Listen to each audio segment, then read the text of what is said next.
We saw in the lesson on electromagnetic waves, the different alternating current is passed into a conductor, an electromagnetic wave is produced.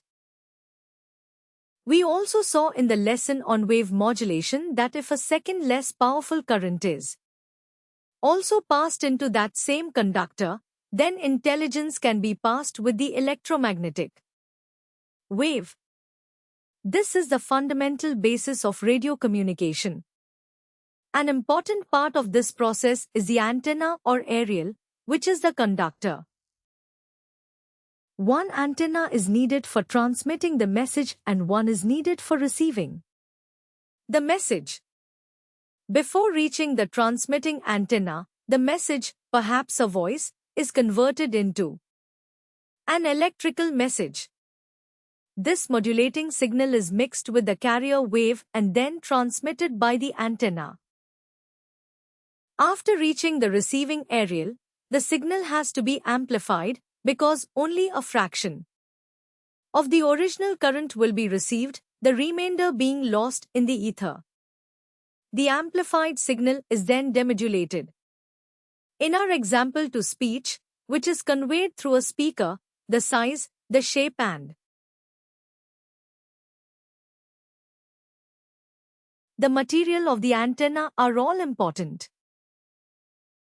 The metal used must be a good conductor, such as copper or aluminium, and must not impede the flow of the electric current too much. Similarly, any cable used has to have similar impedance to the antenna, otherwise the resistance will be created where they meet and current will be lost. The size is particularly important. Ideally, it should be half the size of the wavelength of the radio wave. However, a quarter of the wavelength is nearly as good and has the advantage of being smaller. As a result, medium wave, long wave and very long wave transmitters have huge aerial complexes. Whereas VHF and other short wavelength antenna can be very small, such as in your mobile phone. Transmission in VHF with a wavelength of between 1 and 10 meters is therefore desirable, not least because of transmitter aerial size, which would range from half a meter to 5 meters. Here is a typical VHF aviation transmitter aerial, called a half-wave dipole or Hertz antenna. The formula for calculating the length in feet of a quarter dipole antenna is 95% of a quarter of the wavelength. So, if the frequency is 125 MHz, which is a typical VHF communications frequency, what is the ideal aerial length? Don't click to continue until you've got an answer. You should have been able to work out from the previous lessons that 125 MHz gives a wavelength of 2.4 meters. So, 95% of a quarter of 2.4 gives us an ideal aerial length of 0.57 of a meter or 57 centimeters.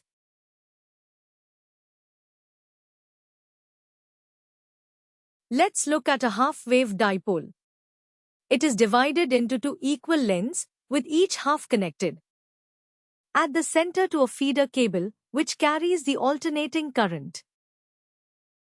You will be familiar in your home with the ribbon antenna attached to your tuner. This is a half-wave dipole. The emission from a half-wave dipole antenna is greatest at right angles to the center of the antenna and at zero at the ends of the antenna. The pattern or polar diagram of the emission is called toroidal. It looks like a fat donut with the antenna in the center. Some half-wave dipoles, known as folded dipoles, have a second conductor joined to the ends. These are used to achieve a broader band of frequency emission, such as the aviation band from 118 to 136 MHz, rather than targeting a specific wavelength.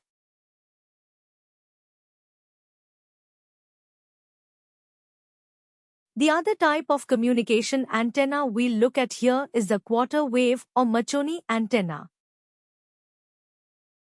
By placing a quarter-length antenna on but isolated from a metal surface, such as an aircraft of skin, the metal surface acts as a reflector, and so the antenna size only needs to be a quarter of the wavelength. Because electromagnetic waves travel at different speeds through different media, for example through metal they travel at 95% of their theoretical maximum speed, the antenna length, when fixed on metal, must also be reduced to 95% of its maximum theoretical length. Aircraft have to communicate over the whole range of aviation frequencies, but they cannot use an antenna with varying length to match the varying frequency. So an electronic device is fitted in the circuit between the radio equipment and the antenna. This serial loading unit samples the signal, then balances it for maximum antenna efficiency. Radio waves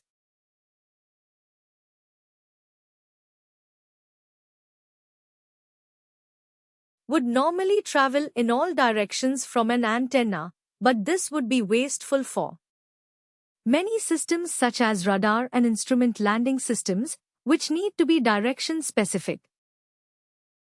The simplest way to achieve directivity is to add elements called parasitic elements to the antenna. If we place a metal plate 5% longer than the antenna at a distance of a quarter of a wavelength from the antenna, and in the same plane, it will act as a reflector. This reflector re-radiates the energy 180 degrees out of phase, with little signal behind the reflector and increased signal in front of the antenna. The signal shape is shown here. This process can be taken further by the addition of other elements in front of the antenna, also spaced at quarter wavelength. These elements are known as directors and are smaller than the antenna.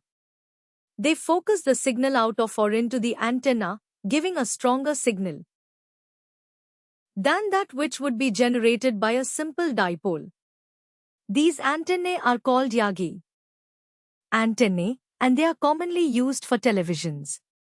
However, directing a signal in this way produces side lobes, which transmit and receive unwanted signals, such as reflections from buildings. An application of the directed signal is the ILS. A narrow signal is produced from the localizer signal from an array of 16 or 24 antennae placed in line, with half-wave length spacing, each antenna enhancing the signal of the other. However, side lobes are produced. Given that ILS systems transmit between 108.1 and 111.95 MHz, if we take a signal at 108.1 MHz, we can calculate the wavelength as 300 divided by 108.1, which gives 2.78 meters. So the antennae should be spaced at 1.39 meters. The system produces two overlapping signals which are modulated, one at 90 and the other at 150 Hz. The strength of the signal from each lobe becomes more noticeable as the aircraft wanders to the side of the center approach line. We will look at this topic in greater detail in the ILS chapter. Finally, in the context of directivity, let us consider the loop antenna. If a loop is aligned with a signal, which is exactly at right angles, then the signal will strike both sides of the loop at the same time, and there will be no measurable electrical difference. If the signal is not at right angles, then the signal will strike one side of the antenna before the other. That is, the signal will strike the antenna at different phases. And the electrical difference can be measured, showing that the signal has come from the left or the right. Radar beams are directional, and they are narrow. Many ground radars produce an all-round picture, but this is because the beam is rotated. Radar beams operate at ultra-high frequencies, 300 to 3000 MHz, or super high frequencies, 3 to 30 GHz. Because of the power required for these systems, waveguides are used rather than cables to carry the energy to and from the antenna.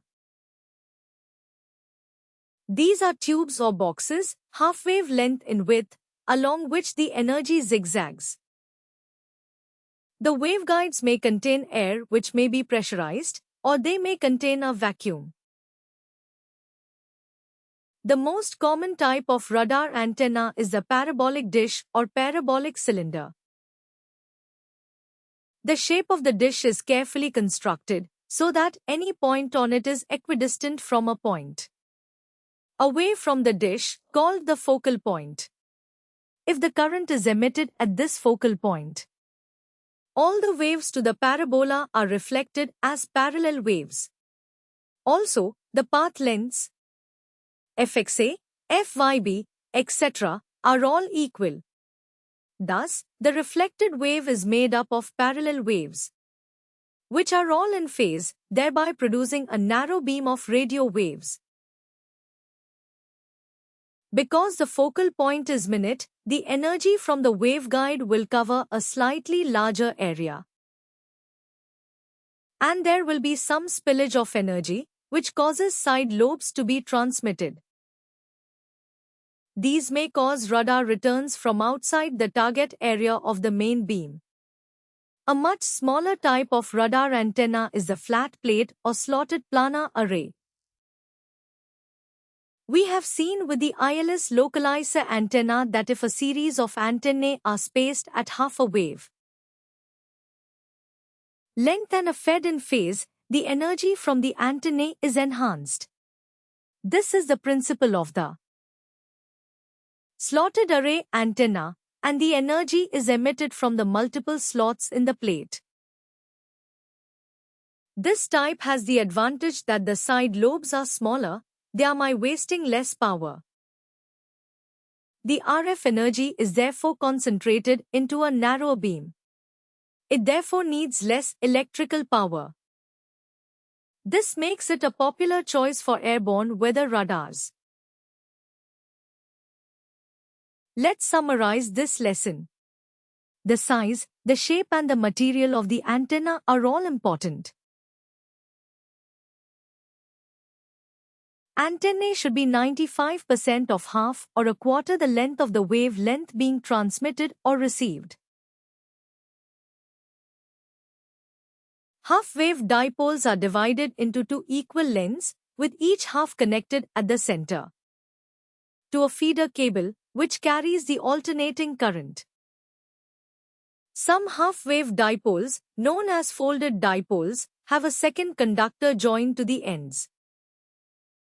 By placing a Marconi-type antenna on but isolated from a metal surface, such as an aircraft skin, the metal surface acts as a reflector, and so the antenna's size only needs to be a quarter of the wavelength.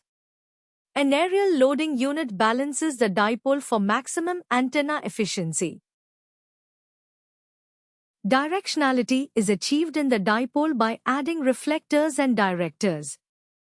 And it can also be achieved by receiving signals into vertical elements, which will only be in phase